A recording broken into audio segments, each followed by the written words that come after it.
Wow, that gives me the chills. Christopher Nolan's new movie, The Odyssey, is living up to the hype. The film runs 2 hours and 52 minutes, and the production used more than 2 million feet of film, longer than the driving distance between Toronto and New York City.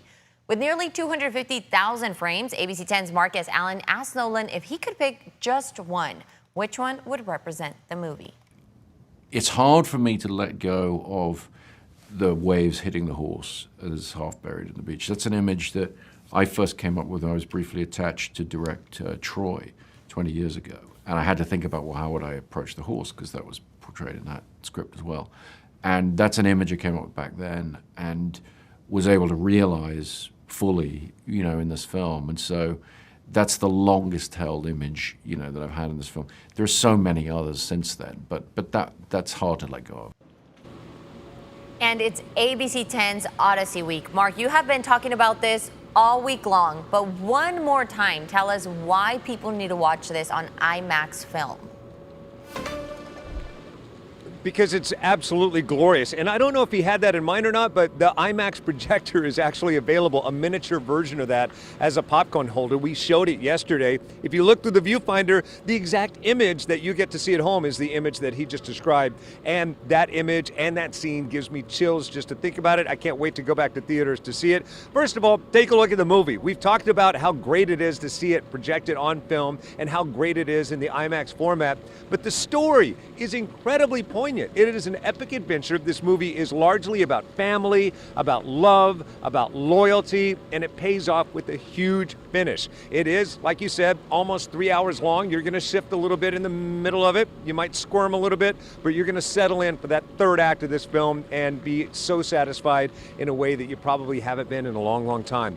So satisfied are all of the actors in it. I talked to Matt Damon about that uniform commitment. Take a listen.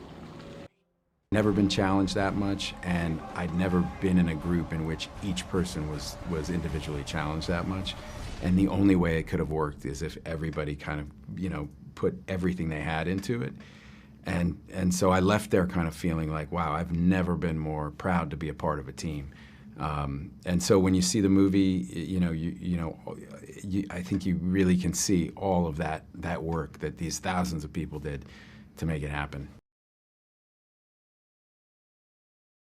Going to see Academy Award nominations up and down the chain, from Anne Hathaway to Tom, like Zendaya even. But I haven't talked about some of the lesser roles that have bit parts in this world. Elliot Page is phenomenal in this. Travis Scott, the rapper, starts off the movie. The very first spoken word in this movie is from him.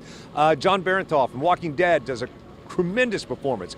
All the way down the line, everybody committed to this movie. Now, when we talk about seeing it in the IMAX format, specifically shot on film and projected on film, a lot of people say, what's the difference? Well, you can see it at any theater. It's going to be playing on just about every type of format, but if you'll take a look at this image, you're going to see a traditional theater screen versus IMAX. IMAX is taller and wider.